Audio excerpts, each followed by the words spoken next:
What's up, everybody? Your friend Mike Murray here. We haven't made a video in a long time. There really wasn't much to talk about, but since we've last talked, a lot of stuff has changed. Mostly with free agency starting. I think it was Monday.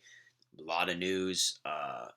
Draft coming up. We're gonna talk about both. Recapping what's happened in free agency so far. There's still some more stuff to come. There's news breaking even as we're making the video, and I'm going to give a couple predictions. As long as the NFL draft is still going to happen, I think it's in the middle of April. I assume the draft is going to happen, obviously, with all the coronavirus stuff going on. Obviously, that doesn't need to be talked about. I'm not getting into that. Everyone knows that this is just kind of crazy, crazy times, and I hope the NFL can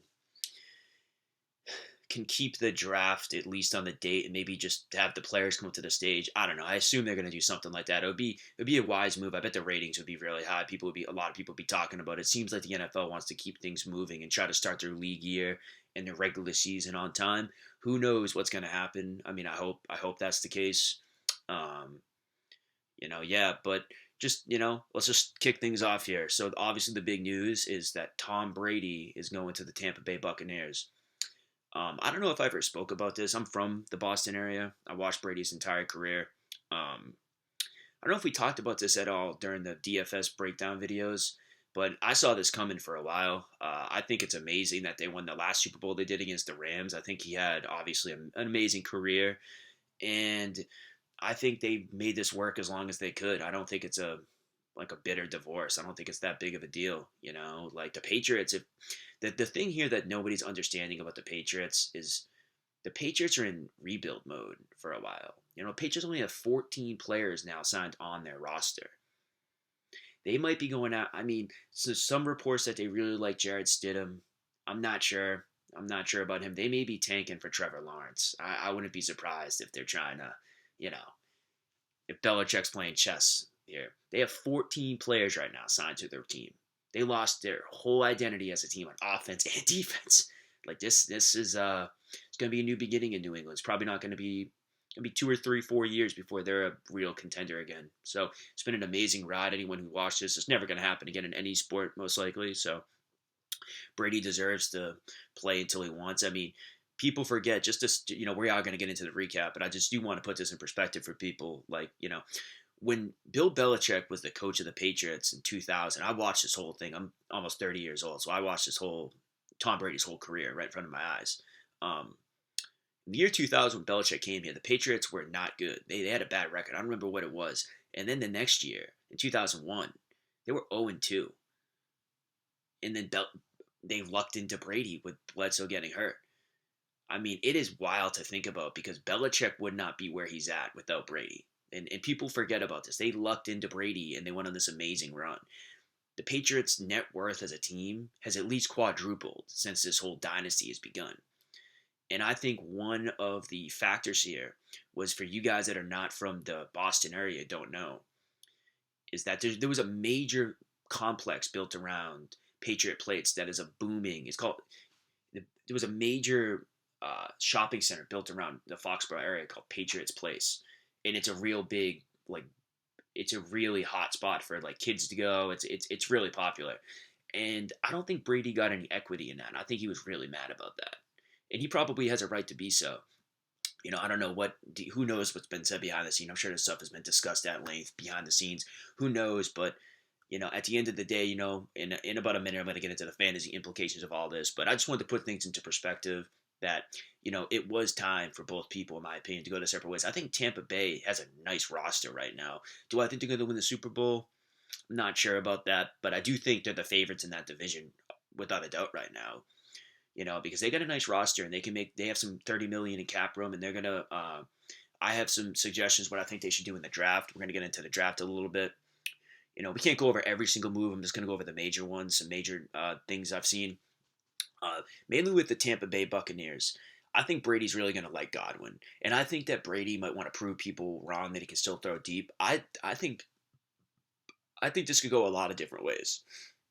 My personal opinion is that Tampa's going to be a very different team than they were last year. I think Tampa's going to be a more, they're not going to, I don't think they're going to want to get into shootouts. I think they're going to want to run the ball. kind of like Green Bay played last year a little bit. You know, I think they're going to play a little bit like Green Bay. I think they're going to try to make Brady make like a couple throws a game and manage the game. The Bucks run defense is really good. Their front seven's really good. If I was the GM of the Tampa Bay Bucks, I don't like Jason Light. I don't think he really knows what he's doing. I don't think he's a very smart GM. I would get shore up the offensive line. I would get a J.K. Dobbins or someone who can pound the rock between the tackles. Because Ronald Jones can't block. Tom Brady's gonna get him out of here. He's not gonna help like Ronald Jones at all. Ronald Jones is dust. He's done. And I would shore up the front seven. I mean, the Tampa Bay secondary is just terrible. It's one of the worst in the NFL. You're not gonna fix that in a year. You know, the secondary is so tough to fix on a team. So I'd shore up the front seven, and I would shore up my other line and get a running back and just see what happens. You know, Bruce Arians also, he's a good X's and O's coach. Very questionable in-game management. I don't know if he's the best person for that job. You know, he makes some very questionable in-game decisions, man. Like clock management, like he has some issues there. He has some issues. As far as the Patriots go, the Patriots going to be terrible next year. They're probably, I would take the under their season win total. I think they know this is going to be a rough season coming up. You know, I think the Patriots are going to run the ball a lot. I think they're going to be terrible, and it's still stuff to be determined. But this happens, bro. They've had 20 years of amazing, it's being Super Bowl contenders pretty much every year. So what? They got to rebuild for a year or two. Big freaking whoop. Yeah. So let's get into some other stuff that's happened. I want to point out some other stuff. The Bills seem to be going all in. Personally, right now, I don't think I'm on Stephon Diggs with Josh Allen. I'm sorry. Stephon Diggs is probably going to be like a fourth round pick. Ugh, I'm not touching that, man. I'm not. The Bills last year really weren't that good throwing the ball down the field. Like the end of the 2018 season, they were gunning the ball downfield. They didn't really do that with reckless abandon last year. And if that's the case, I'm not touching Stephon Diggs at his ADP. We always know that when receivers change teams, a lot, with the exception of a couple times like Randy Moss and probably some with the Patriots, some other examples, you generally want to stay away. So I'm probably off Stephon Diggs, and I'm hearing that the Bills want to bring in an additional running back, and that's gonna make me very weary of Devin Singletary. The Buffalo Bills last year, I liked Singletary last year, but following them closely. Every time they could, they took him out of the game. Every time. Every time they could get him out of the game, get Frank Gore in there on the goal line, they did. They don't trust him as a workhorse. Okay, so he's going to be going in the second, third round this year. I don't like that at all. I'm sorry, I just don't. And you get Josh Allen at the goal line that's going to run the ball in. So I'm probably off Devin Singletary. Like him as a player, just the situation is more important. I'm not on that situation. A guy I do like right now is Miles Sanders. Jordan Howard got shipped out of town. He's in Miami. Love Miles Sanders this year. Miles Sanders has shown us, man. He's proven to us that he can have those 30-point games. They pass the ball to him down the field. That's exactly what we want. We want guys who line up as receivers and catch the ball down the field. And he's on a good offense. The Eagles are going to make some good moves here, I think. I think the Eagles are going to be a good team this year. The Chargers. Okay, the Chargers probably going to draft a quarterback at number 6. Probably going to be Herbert or Tua. I would probably pick Tua. I think Tua is exactly what that franchise needs. I think they need to get butts in the seats at that new LA stadium. I think Tua would excite that fan base. I don't know if they will get him. Who knows? But if they don't get him, they'll probably get Herbert. But that's for 2021. Okay, they seem to have a lot of confidence in Tyrod Taylor. Anthony Lynn has a relationship with Tyrod Taylor from Buffalo. They were actually pretty good with Tyrod in Buffalo. He seems to have a lot of confidence, and I don't think it's a smokescreen. I like Tyrod too as a fantasy quarterback. And the guy who I think this is going to matter a lot to is Mike Williams. Tyrod Taylor does two things really well. He has legs, he can run, and he throws deep. He's one of the best deep ball throwers in the NFL. Okay, a lot of people don't know that. They kind of just they don't really take Tyrod too seriously.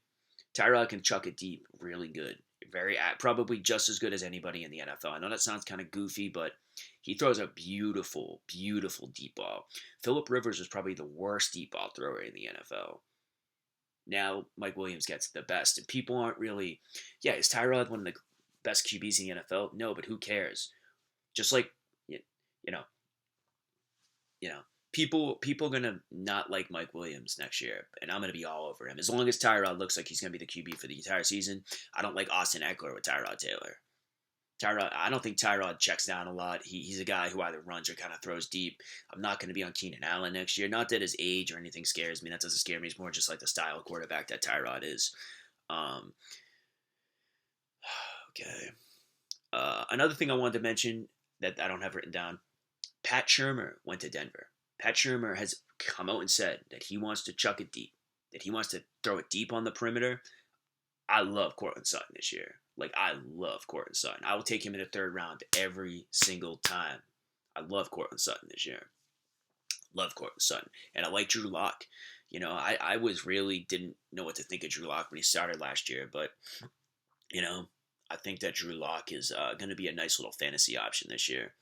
I'm more on Sutton right now. But Shermer's a really good OC. He's not a good head coach, but he's a really good OC. And, you know, I like what they're doing out in Denver. I think they're kind of a sneaky team. Detroit's run D is getting decimated. They've lost A'Shawn Robinson and Snacks Harrison, both at free agency. And they just lost Darius Slay.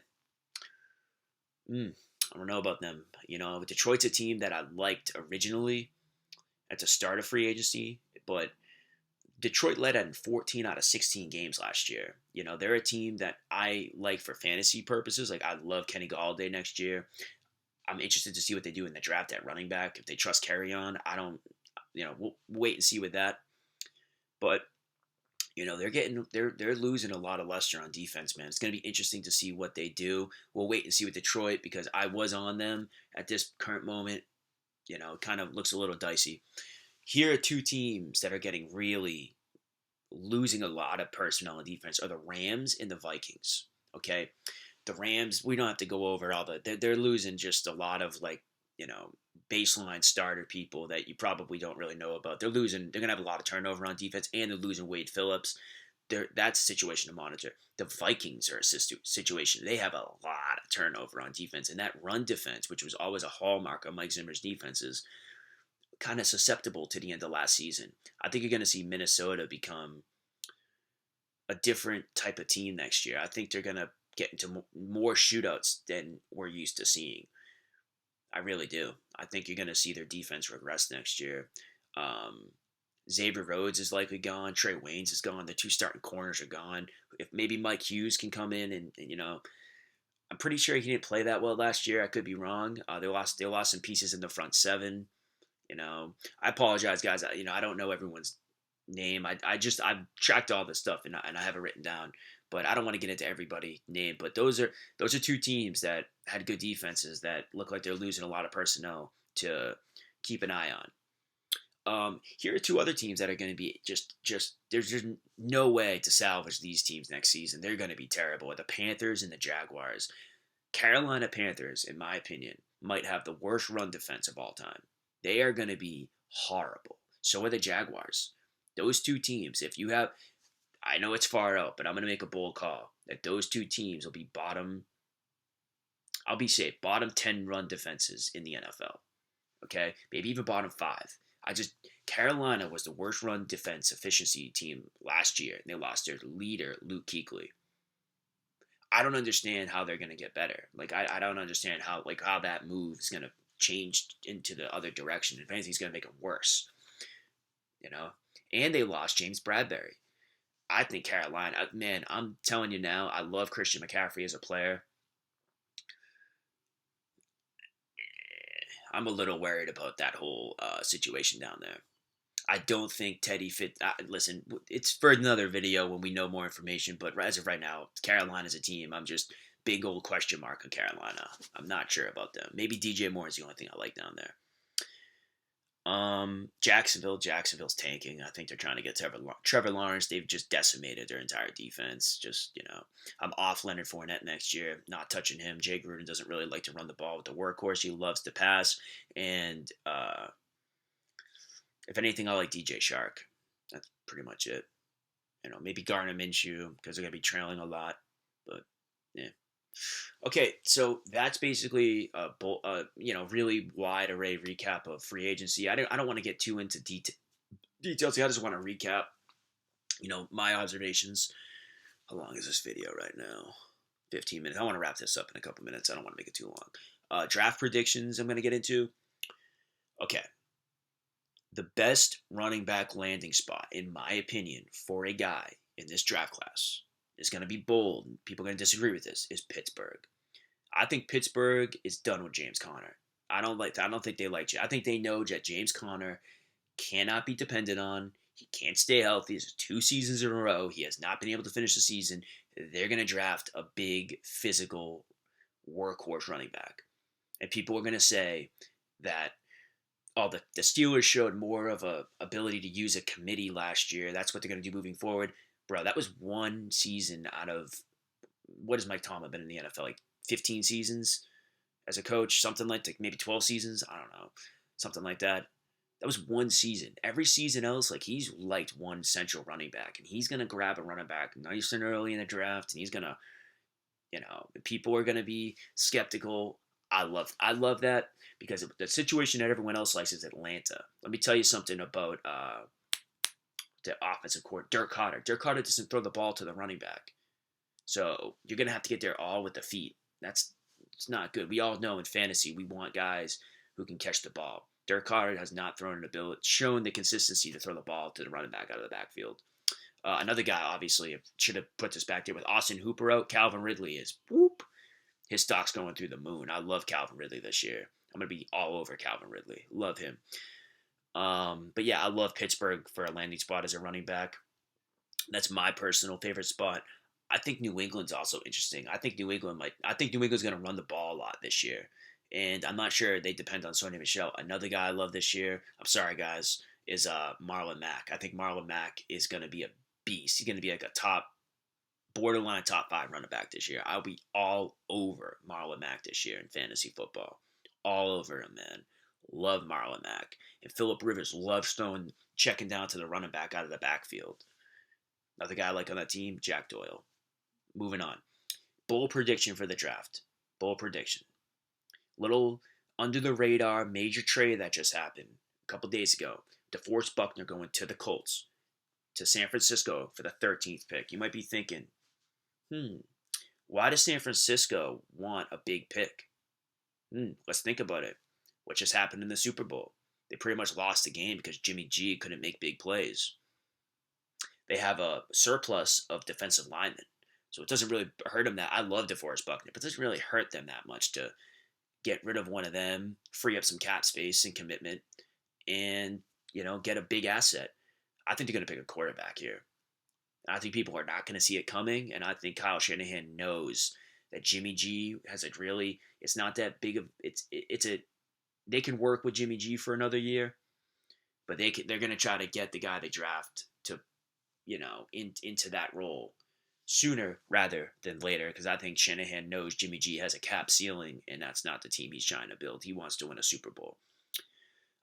Just some guys I like in the draft, some offensive guys. I'm going to wrap this video up pretty quick. I haven't dove too deep into this, so I'm not going to overload you guys with information. Although I love Jonathan Taylor. I really hope he goes to Pittsburgh. I don't know if they'll get him, but I would love it if he went to Pittsburgh. That would be amazing. Jalen Reagor, I hope he goes to Houston. I think Houston would be the perfect landing spot for him. If he goes to Houston, especially with the DeAndre Hopkins trade. We didn't really talk about that, but talk about that another time. Yeah, I would love that. Love that. And I'm kind of starting to get a little bit on Henry Ruggs. I like Henry Ruggs a little bit. I didn't like him at first, but I kind of reminds me of John Ross a little bit.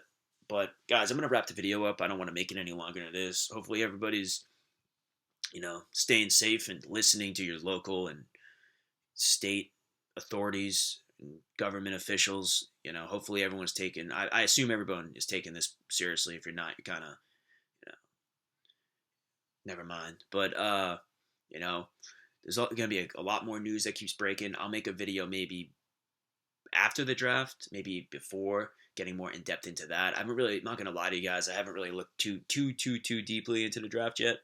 But that's gonna do it. Thank you guys for watching. Like, subscribe, and let me know. Let me know your thoughts on free agency so far, guys that you're on, guys you're off, and predictions for the draft. Have a nice day.